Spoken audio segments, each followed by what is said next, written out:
Today we're sitting down with Jim Flash Gordon at Revolution Bar in Waterford for a deep dive into Irish whiskey, from rare collections to legendary stories. This is one conversation you won't want to miss.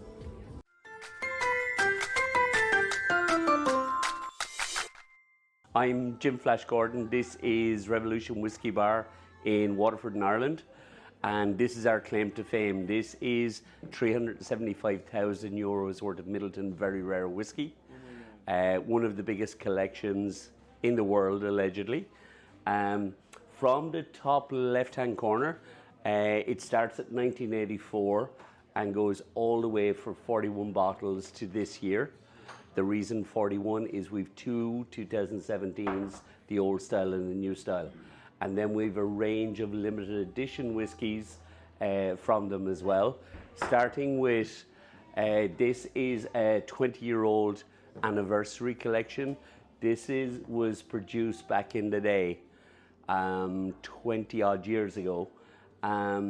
It was packaged with a couple of Waterford crystal glasses in a lovely mahogany case, because Americans knew Waterford crystal was quality, so therefore anniversary editions of Midleton would be quality. There was only 400 bottles produced back then. We have one. And this is our new 40-year-old. This is super cool. This goes over the bar at about €2,500 a measure. If you want to buy a bottle, you'd be talking €23,000.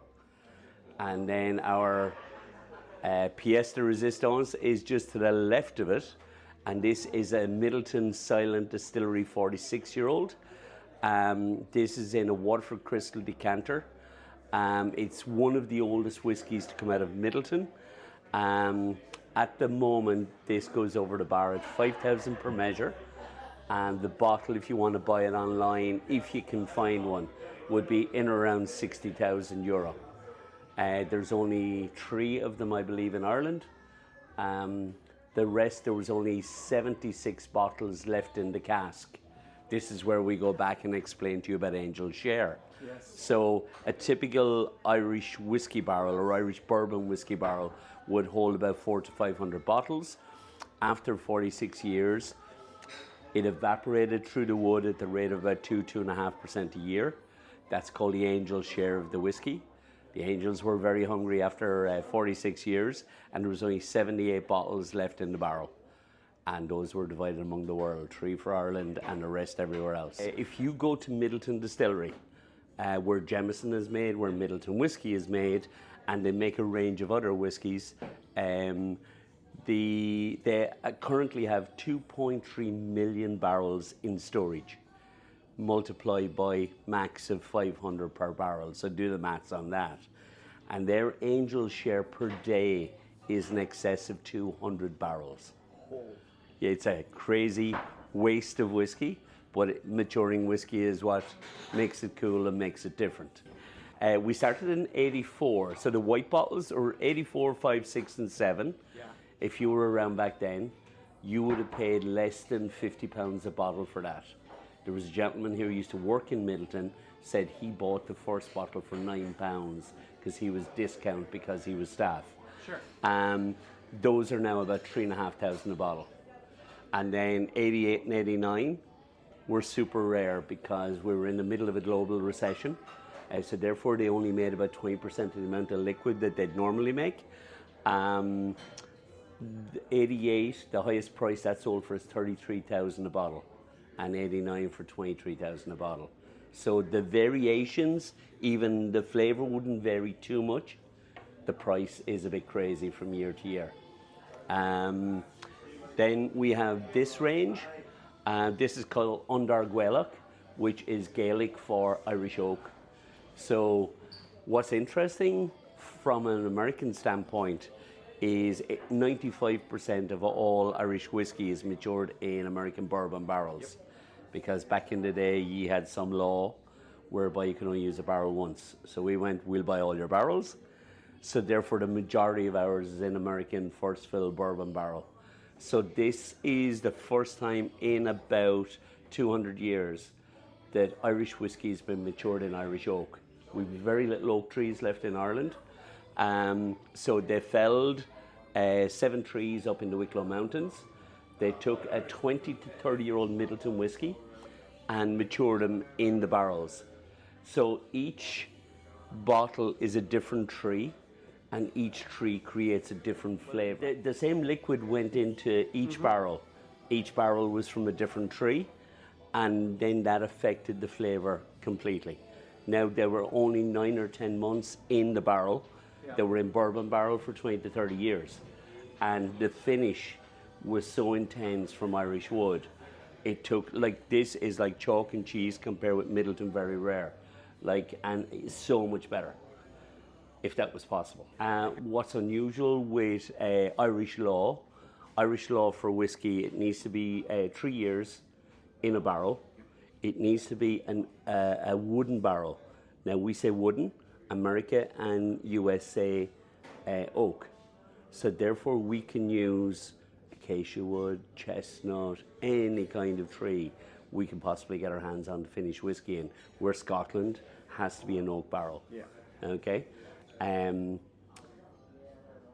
Which gives a weird change to finishing whiskey. So we'll put whiskey in a barrel for 8 to 10 years, a regular bourbon barrel, because it's cheap and cheerful, it does the job. And then we could transfer it to a chestnut barrel for 8 or 9 months and totally change the finish on the whiskey. And chestnut is weird because it's like a sponge and it just soaks into whiskey so fast. But then during the winter, pushes out the flavor back into the barrel again when the wood contracts in the wintertime. So it changes the flavor of whiskey completely. We had over 200 distilleries in the island of Ireland by the time Prohibition came along. It decimated our business. And by the 1970s, there was only 2 full-time and 1 part-time distillery left on the island of Ireland. Now, the cool thing is some of the big boys in Dublin, John Jemison, John Bauer, Gilbey's, a gang of them got together. They formed Irish Distillers and they moved to Midleton in Cork, okay? Back in 1974. Midleton now produce a range of whiskies for all their forefathers. So this is all the Powers range of whiskey and the Pogue Castle. This is a lot of different variations of the Jameson range of whiskey. These are the Spot range of whiskey that is a really cool and colourful story behind it. Around the corner we've Method and Madness, and then we have all the Redbreast range of whiskies. Now in the US you'll probably see number 12-year-old, 15 and 21. In Ireland we've expanded the range with PX, Lustow 100% sherry cask, Tawny port cask 10-year-old. My favourite one, obviously the most expensive, is a 27-year-old Redbreast port cask. That's about $700 a bottle, but absolutely amazing flavour. But all of these now come from Midleton Distillery and from the 2.3 million casks they have. And that helped everyone survive. Then in the 90s, the world woke up to Irish whiskey again and went, this is cool stuff. Now we have 51 distilleries back on the island again from 2.5 in the 70s. And whiskey has been exported all over the world. This guy is a 10-year-old pot still finished in a French apple brandy cask for about a year. If you smell it, it smells like walking into an old-fashioned candy shop, and on the palate like apple drop sweets, but a huge kick of spice. Yeah. But it comes in 126% proof, so really strong, but so well balanced it doesn't really need water to take it down. Then we got year 2. I fell in love with this guy, a blackberry brandy cask from France. And this just reminded me of sitting in my mom's kitchen when she was making blackberry jam. And again, 126 proof, a single grain and pot still whiskey. And then this year's edition is a little bit more, we toned it down to 110%, okay? Toned it down. Toned it down. This is a raspberry brandy cask. The raspberry brandy cask came from California, and they put an 8 to 10-year-old whiskey in it. And like, this is absolutely amazing. Well, we'll have to share one of these. We can't just go smell the bottle. So on the nose, you're going to get fresh raspberry, a huge kick of spices, pot still spices, which is like vanilla, cinnamon, like fruit cake, that kind of thing. And then on the palate, on the front of your tongue, you're going to get fresh raspberries. On the middle and side of your tongue, you're going to get pot still spice. And the back of your tongue, what we call the finish of whiskey, is going to be like swallowing a teaspoon of raspberry jam. Okay. Sláinte. Sláinte.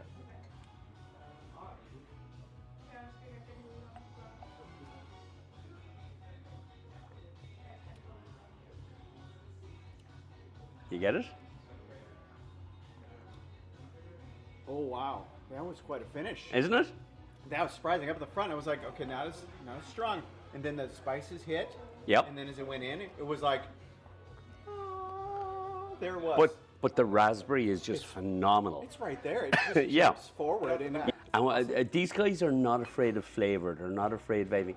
And for me as a salesman, is describing like the apple brandy cask, the raspberry to a customer. They can think the flavour. Whereby a lot of other whiskies, like it's pot still, it's pot still, it's pot still.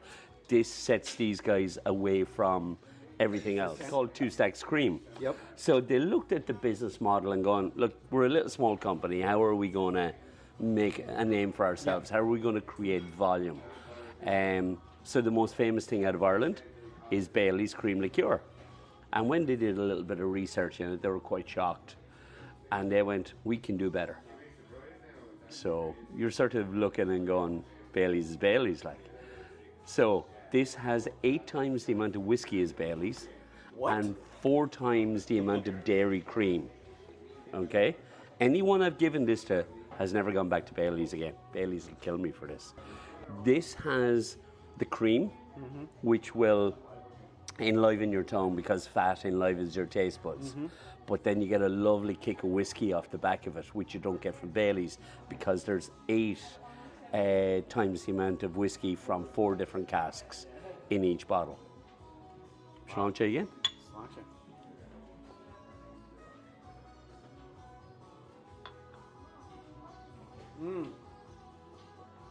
See what I mean? That's like candy. But phenomenal. Oh, yeah. Like the cream is forward Yeah. and it's proper dairy cream. And the whiskey at the back of it just tastes phenomenal. It doesn't, easily you could pour that in your coffee in the morning. Absolutely. And it would be like, And before you go to bed at night, and you dream about it as well. But That's so lovely. keep an eye for that in the States because this is going to be one of the biggest products coming out of Ireland in the next year or two. But you can always buy it on their own, the Two Stacks website in Ireland, they'll ship it. oh, perfect. But it should be available anywhere in the States within the next couple of months. And just look for the black bottle. Like the bottle is super sexy. Okay? So poutine, I suppose famously or infamously, was made by poor people from potatoes and from grain. Somewhere hidden in the shadows like moonshine is in the States. But now the flavors for the old recipes for poutine are coming back into being, and there's a lot of people doing research on it. And my favorite company would be Cologne, which are just across the road from these guys. Okay. So we're going to talk about Cologne. Cologne have a little small still in what looks like a shed up in Newry, and they make various recipes. I'll take that one out of the way. They make various recipes, and they're doing research with a couple of researchers producing a thesis on the history of poutine, the different recipes, whether it was peated or open fired or finished or whatever. And one of the laws behind poutine is the very same as making whiskey, but when it comes out of the still, it's ready to drink. And the law states it can only be left in a barrel for up to 13 weeks. After 13 weeks, it has to become whiskey. You can't touch it between that and 3 years. So it's quite young, so it's quite challenging. Couple of favourite ones of mine. I'll skip by this one really quick. This is called Rum and Raisin, 6-year-old by Brendan Carty, and 50% of the whiskey is matured in a rum barrel and 50% in a PX sherry barrel. Okay, which like the flavour of drunken raisins, Christmas cake, Christmas pudding with flaming whiskey on top. Those kind of, and they blend them together, and like in a glass, it's like drinking rum and raisin ice cream. Okay, so we'll pull that away, and this is one of our favourite ones. This is called Bulk-On, and get my glasses on to read this for you. Older than whiskey, older than moonshine. Bulk-On was the ancient drop of choice for Irish funerals and wakes. So here's to the dead and buried. Okay, and this is direct flame fired, and 50% peated oats and 50% peated barley. So oats and barley together just make a crazy combination. I'll just give you a little drop because I don't want you to fall over on this. No. This is heading towards 140 proof. 140. Yeah. Okay.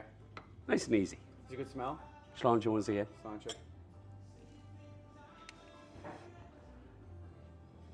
It's going to be challenging now. Is it? Yes.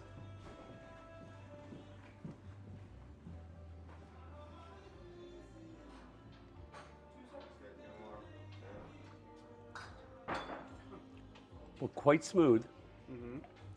Little bit of peat.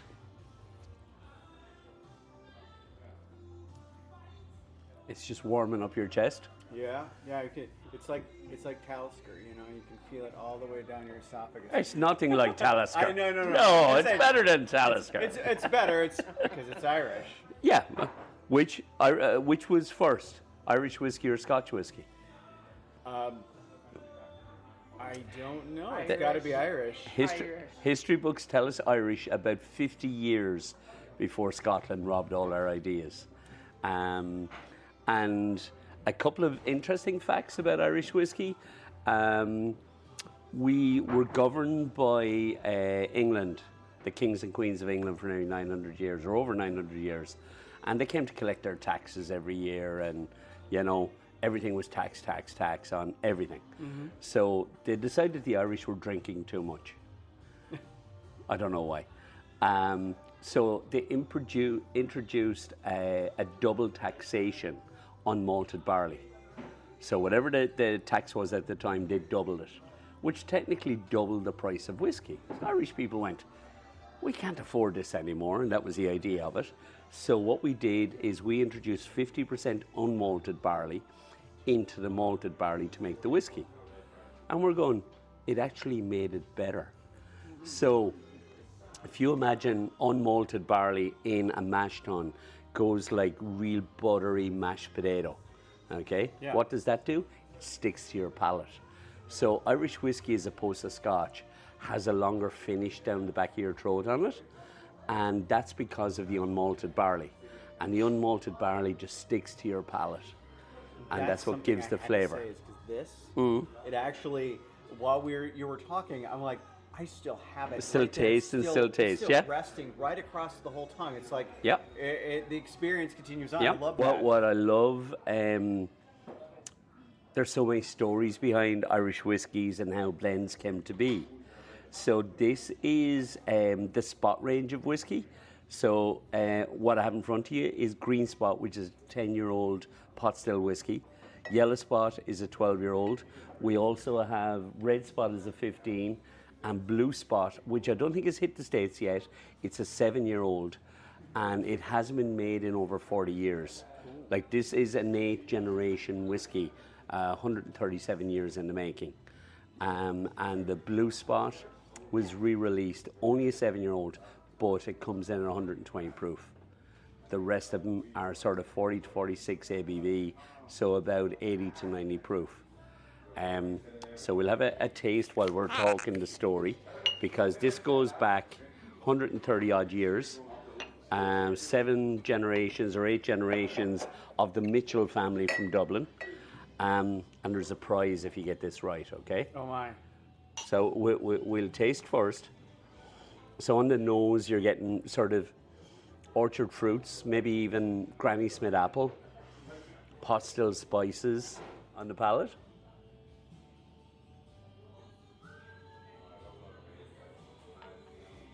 It's nearly chewy.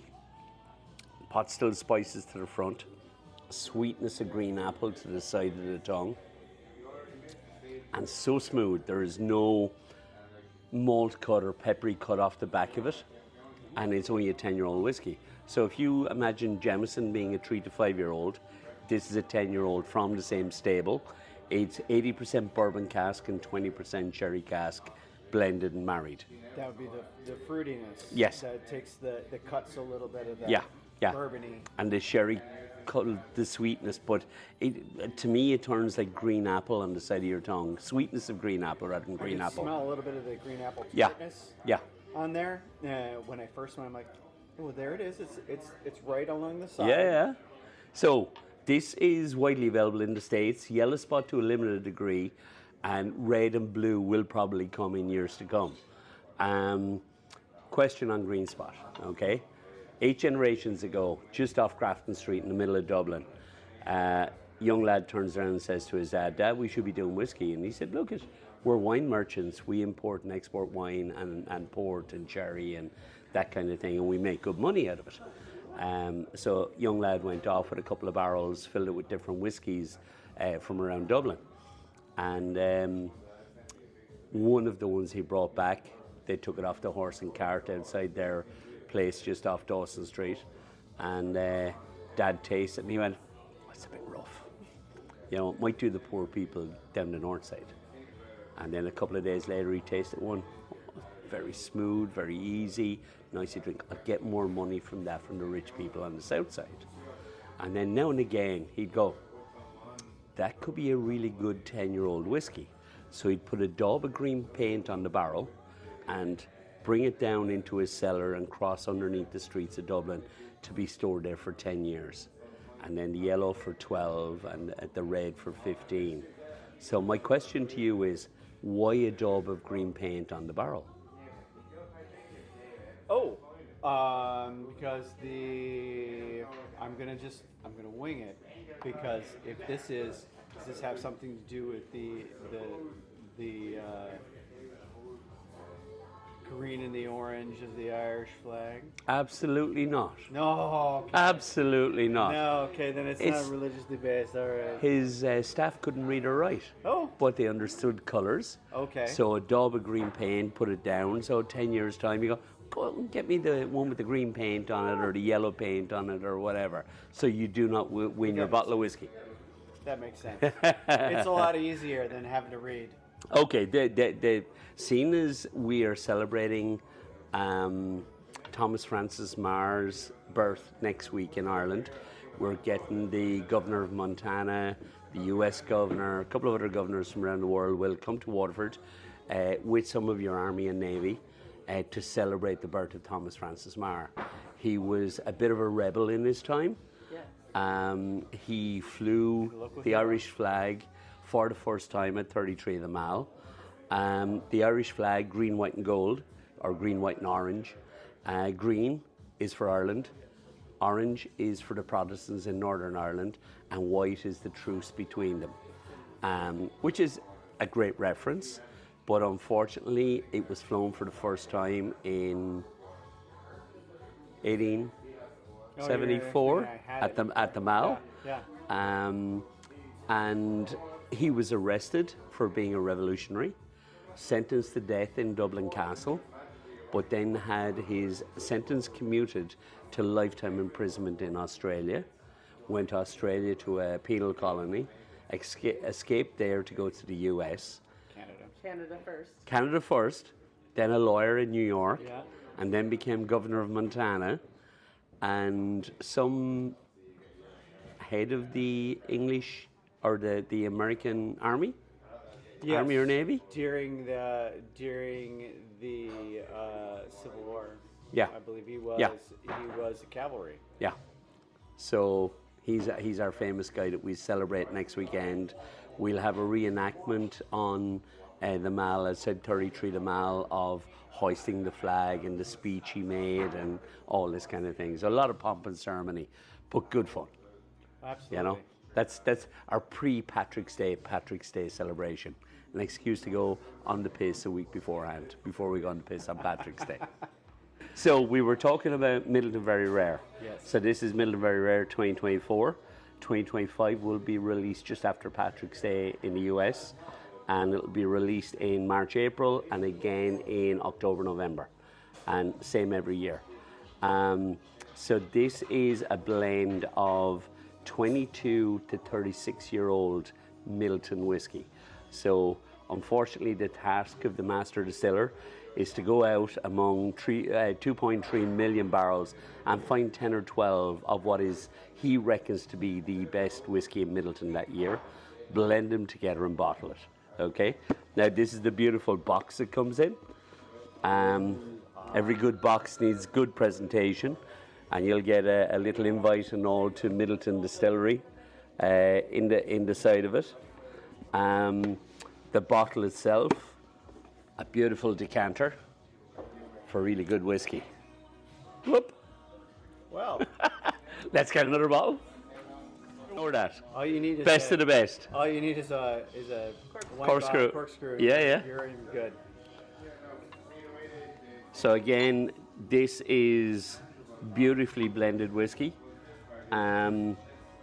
Fantastic bottle. So this is, we would use it as a celebration whiskey for births, deaths, marriages, any excuse to open a good bottle of whiskey. So this is a 2023? Yep. Okay.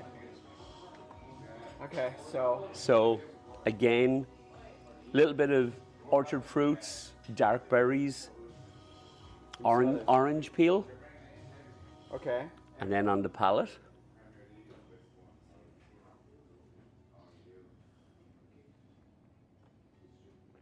so smooth. If you just leave it sit on your tongue for a moment before you swallow, and so smooth, no peppery cut at the back.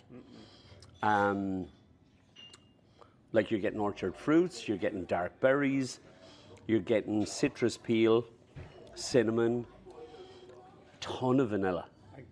You get the vanilla and you get the berries. You don't quite get the citrus, but it's not that it isn't there, it's for me. Yeah, like citrus peel, like Okay.